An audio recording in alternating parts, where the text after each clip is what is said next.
Tatana ihany koa dia mitatana sekoly anankiray atao hoe ETFP Sabotsinamena, enseignement technique et formation professionnelle ao Sabotsinamena ao. Io zany dia fianarana efa 5 taona teo zay no nitsangana ary nizay volavolaina rehetra tao zany aloha dia tafavoaka daholo hatreto. Ary am'ty taona manaraka ty zany zay dia eritreritra anao enseignement général ihany koa satria ho ampidirinay tena mavitrika tanteraka zany ty fomba fijery vaovao ty fa tsy olona ntsony amin'ny teknika zay manomboka zao.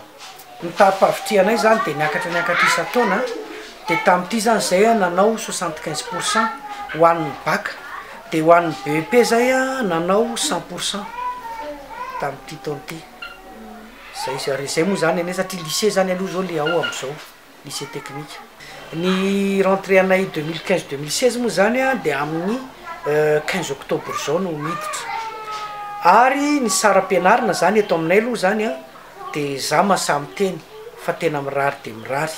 Ary raha mbola hoe ataontsika hoe inona filazana zany, ataontsika hoe comprendre ray aman-dreny zany amin'ny resaka hoe sanatria hoe misy tsy lasa ny écolage no ny antony, izay zany anisan'ny olona tena malefaka indrindra amin'ny resaka hoe fitakina ny écolage io satria i raha malala ny fahaseranantsika malagasy. Ka ny anay zany aloha ny fototra voaloha tena iorenina dia hoe rehefa nandefan'le zanany nianatra aloha le ray aman-dreny dia zay ny anay ny zava-dehibe.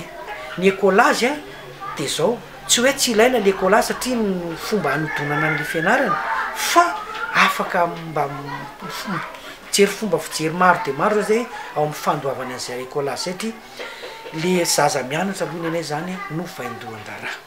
Zay zany ny tena mampiavaka anay satria ny sekoly rehetra tena zasa milaza fa tonga dia mivoaka herinandro eo tapabolana tsy tonga ny écolage voaka miandro écolage zay vao miditra indray. Zay zany tsy dia momba an'ireny loatra satria le fampianarana aloha zany no tena base fampianarana.